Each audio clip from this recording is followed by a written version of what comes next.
Assalamualaikum Assalamualaikum warahmatullahi wabarakatuh.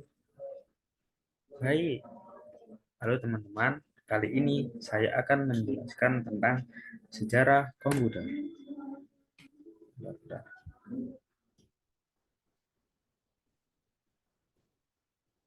Nah, sejarah komputer.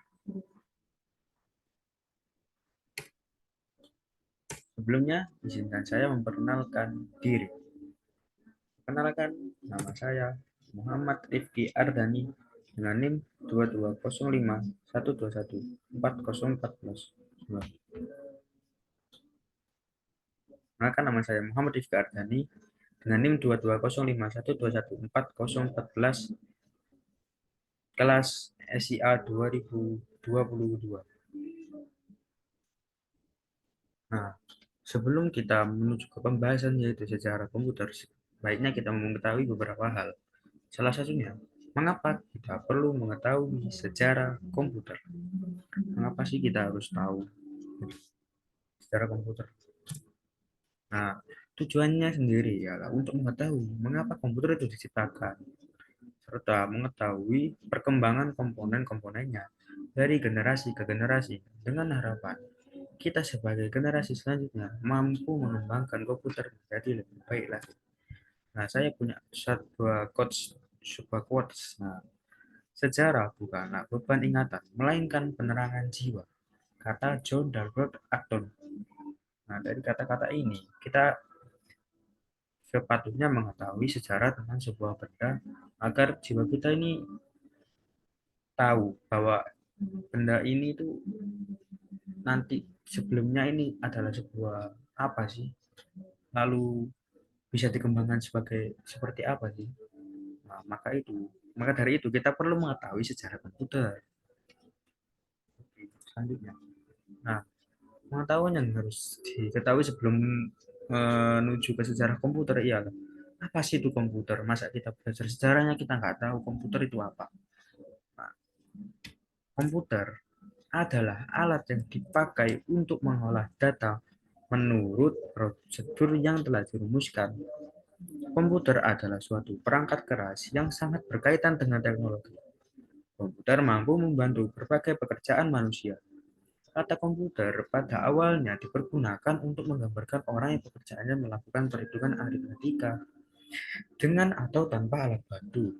Tetapi arti kata ini kemudian dipindahkan kepada mesin itu sendiri. Asal mulanya, pengolahan informasi hampir eksklusif berhubungan dengan masalah aritmatika. Tetapi komputer modern dipakai untuk banyak tugas yang tidak berhubungan dengan matematika.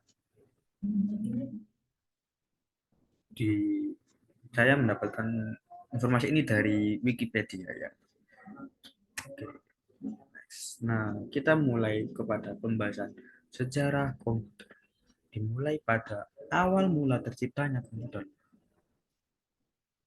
Komputer pertama kali ditemukan pada tahun 1822 oleh seorang ahli matematika asal Inggris bernama Charles Babbage. Mulanya Babbage bermaksud untuk menciptakan sebuah mesin hitung bertenaga uap yang dapat menghitung tabel angka. Mesin tersebut kemudian ia beri nama Difference Engine O dan digadang-gadang sebagai komputer pertama di dunia. Bentuk Difference Engine O sendiri sangat jauh berbeda dari kebanyakan model komputer modern saat ini. Meski demikian, prinsip kerja yang dimiliki mesin tersebut sama seperti komputer modern, yakni mampu melakukan perhitungan angka alias komputasi. Hingga pada tahun 1890, seorang penemu bernama Herman Hollery merancang sebuah sistem kartu yang mampu menghitung hasil sensus Amerika Serikat yang dilakukan pada tahun 1880.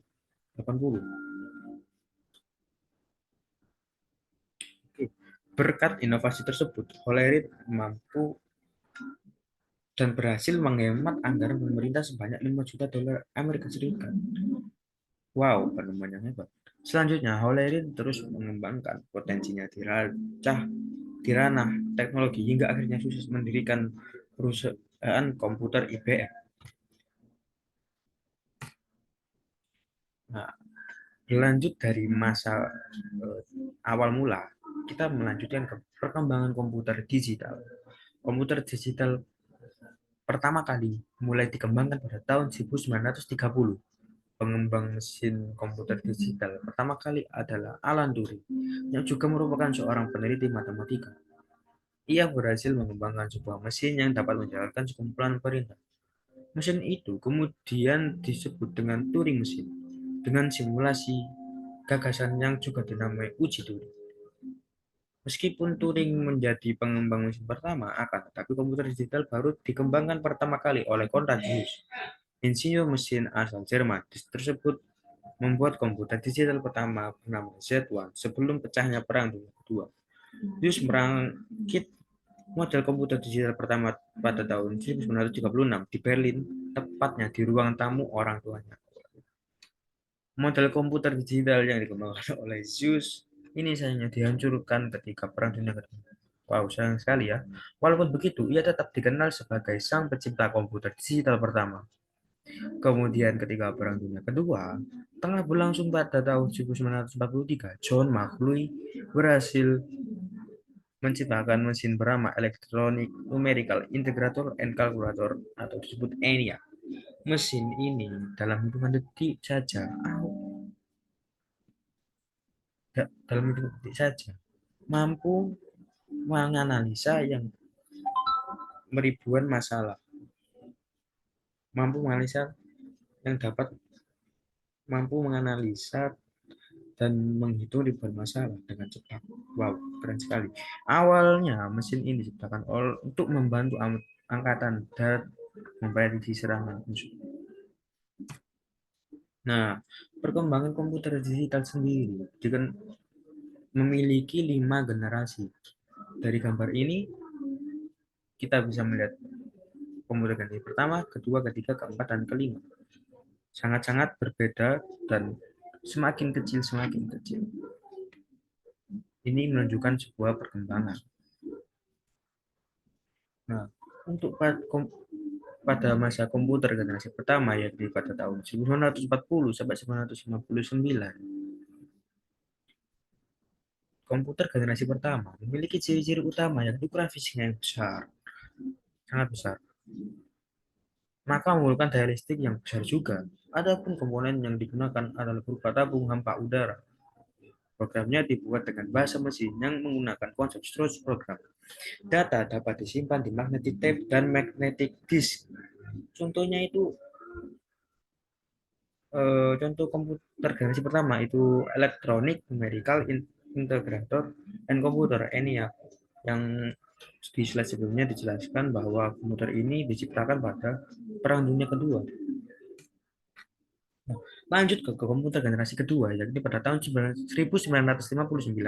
sampai 1965.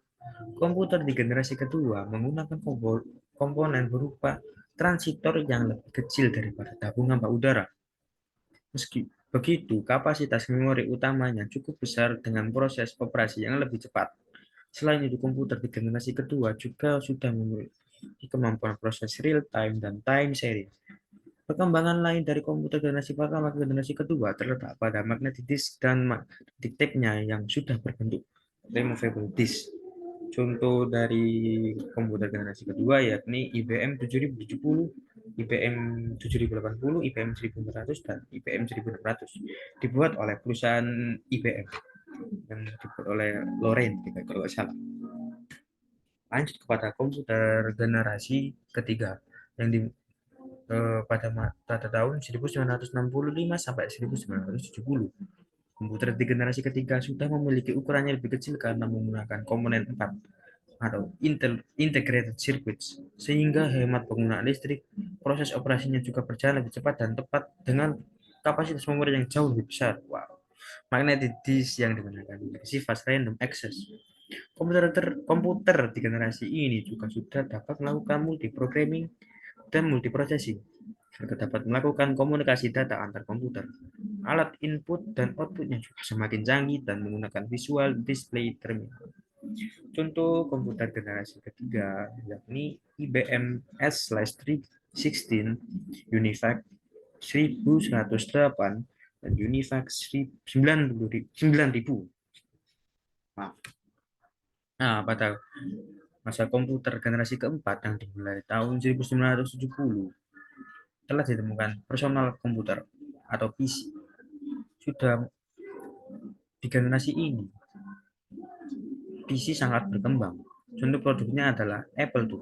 Memori komputernya sudah menggunakan bentuk chip dan mikroprosesor dan semikonduktor dengan teknologi Large Scale Integration atau singkat LSI, yang juga disebut dengan BIOS Large Scale Integration. Lanjut pada komputer generasi kelima atau generasi saat ini. Komputer generasi kelima dipelopori oleh negara Jepang, telah menggunakan Very Large Scale Integration dan Artificial Intelligence atau dikenal dengan AI, supaya komputer dapat memecahkan masalah sendiri.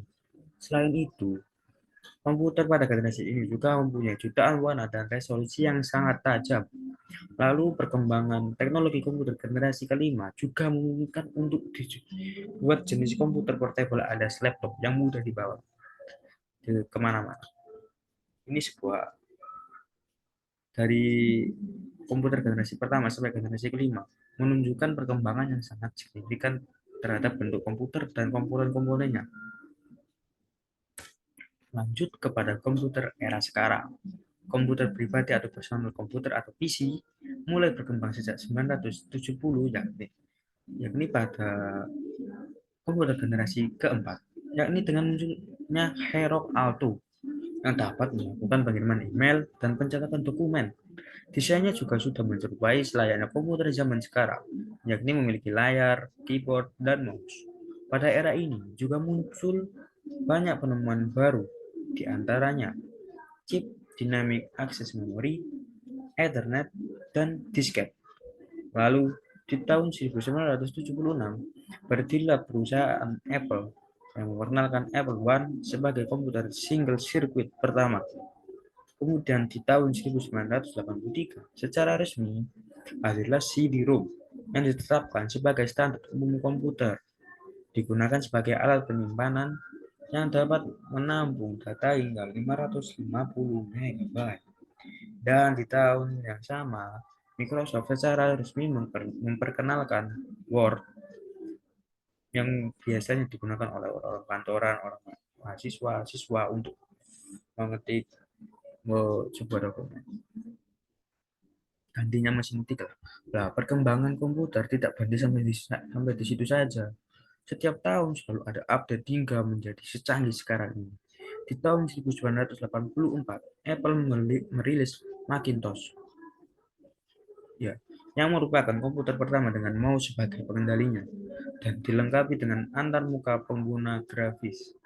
Microsoft juga kemudian mengeluarkan sistem operasi Windows yang telah dibekali antarmuka grafis serta keunggulan multitasking. Tak lama kemudian, Apple merilis seri laptop portable bernama PowerBook yang dapat dibawa kemana-mana.